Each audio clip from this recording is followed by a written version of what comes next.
राधे राधे। आप सभी का हमारे चैनल भक्ति और आस्था में एक बार फिर से स्वागत है। आज की इस वीडियो में हम जानेंगे माघ महीने में पड़ने वाली पूर्णिमा तिथि के बारे में। वीडियो में आगे बढ़ने से पहले यदि आप मेरे चैनल पर नए हैं तो वीडियो को लाइक कीजिए और चैनल को सब्सक्राइब कर लीजिए। और साथ ही आपसे ये निवेदन है कि वीडियो को अंत तक पूरा देखें। वीडियो को बीच में स्किप ना करें। कृपया वीडियो को पूरा देखें, तभी आप लोगों को सही और सटीक जानकारी मिल पाएगी। माघ पूर्णिमा का हिंदू धर्म में खास महत्व है। इस दिन स्नान, दान और व्रत करने से बेहद पुण्य फल की प्राप्ति होती है। इस दिन पवित्र नदी में स्नान करना अत्यंत शुभ माना जाता है। माघ पूर्णिमा का दिन स्नान, दान और पूजा के लिए बेहद खास होता है। इस दिन गंगा, यमुना, सरस्वती जैसी पवित्र नदियों में स्नान करने से पापों से मुक्ति और पुण्य की प्राप्ति मानी जाती है। खास बात यह है कि माघ पूर्णिमा के साथ ही माघ स्नान का समापन भी होता है और कई जगहों पर धार्मिक मेले और भंडारे आयोजित किए जाते हैं। धार्मिक मान्यताओं के अनुसार माघ पूर्णिमा के दिन भगवान श्री हरि और माता लक्ष्मी की पूजा अर्चना करने के बाद सत्यनारायण भगवान की कथा सुनने का विधान है। ऐसा करने से सभी पाप नष्ट हो जाते हैं और व्यक्ति को वैकुंठ धाम की प्राप्ति होती है। माघ पूर्णिमा का धार्मिक महत्व। धार्मिक मान्यताओं के अनुसार माघ पूर्णिमा के दिन पवित्र नदी में स्नान ध्यान करने से मनुष्य के सभी पाप नष्ट हो जाते हैं तथा उसके जीवन में सुख, समृद्धि और खुशहाली आती है। ये हिंदू पर्व भगवान विष्णु को समर्पित होता है। माघ पूर्णिमा के दिन गंगा नदी में स्नान करना अत्यंत ही शुभ माना जाता है। इस दिन ब्रह्म मुहूर्त में पूजा अनुष्ठान करना देवताओं को प्रसन्न करता है।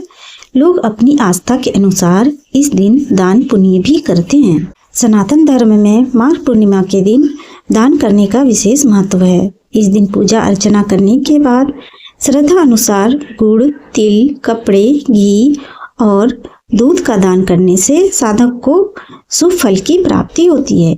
धार्मिक मान्यता के अनुसार पूर्णिमा के दिन दान करने से धन लाभ के योग बनते हैं। साथ ही जीवन में कोई कमी नहीं होती है। इसलिए माघ पूर्णिमा के दिन दान जरूर करने की सलाह दी जाती है। इससे साधक को पूजा का पूर्ण फल प्राप्त होता है। आइए अब जानते हैं कि माघ महीने में पड़ने वाली पूर्णिमा तिथि की शुरुआत कब होगी और पारण किस शुभ समय पर किया जाएगा और चंद्रोदय का समय क्या रहेगा। साल 2026 में माघ महीने की पूर्णिमा तिथि की शुरुआत 1 फरवरी 3 रविवार को सुबह 5:52 पर शुरू होगी और अगले दिन 2 फरवरी सोमवार को सुबह 3:38 पर समाप्त होगी।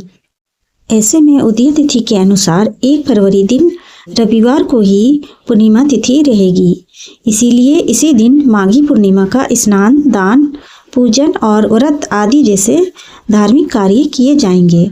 शास्त्रों के अनुसार पूर्णिमा के दिन स्नान और दान करने का सबसे शुभ समय ब्रह्म मुहूर्त होता है। इस दिन ब्रह्म मुहूर्त सुबह 5:24 से शुरू होकर सुबह 6:17 तक रहेगा। माघी पूर्णिमा पर चंद्रोदय का समय शाम 5:23 पर रहेगा।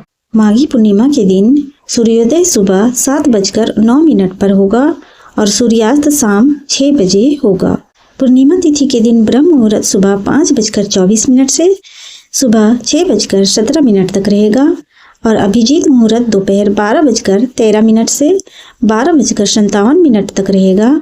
गोधूली मुहूर्त शाम 5:58 से शाम 6:24 तक रहेगा और विजय मुहूर्त दोपहर 2:23 से 3:07 तक रहेगा। पूर्णिमा का व्रत रखने वाले जातक 2 फरवरी को सुबह 6:33 से सुबह 7:55 के बीच पारण कर अपना व्रत खोल सकते हैं।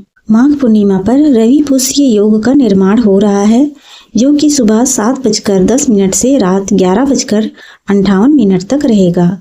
साथ ही इस तिथि पर सर्वार्थ सिद्धि योग, प्रीति योग और आयुष्मान योग भी रहेगा। इन योगों को बहुत ही शुभ माना जाता है। इन योगों में किए गए स्नान, दान और पूजन का शीघ्र फल मिलता है। स्नान के लिए ब्रह्म मुहूर्त को शुभ माना जाता है। वहीं पूजा के लिए सुबह 5:24 से 6:32 तक शुभ मुहूर्त रहेगा। स्नान और पूजन के बाद आप दान कर सकते हैं। पूर्णिमा का व्रत रखने वाले जातक माघ पूर्णिमा पूजन विधि। माघ पूर्णिमा हिंदू धर्म में एक पवित्र और पुण्यदायी तिथि मानी जाती है। इस दिन सुबह ब्रह्म मुहूर्त में उठकर स्नान किया जाता है। यदि नदी में स्नान संभव ना हो तो घर पर ही स्नान के जल में गंगा जल मिलाकर स्नान करना शुभ माना जाता है।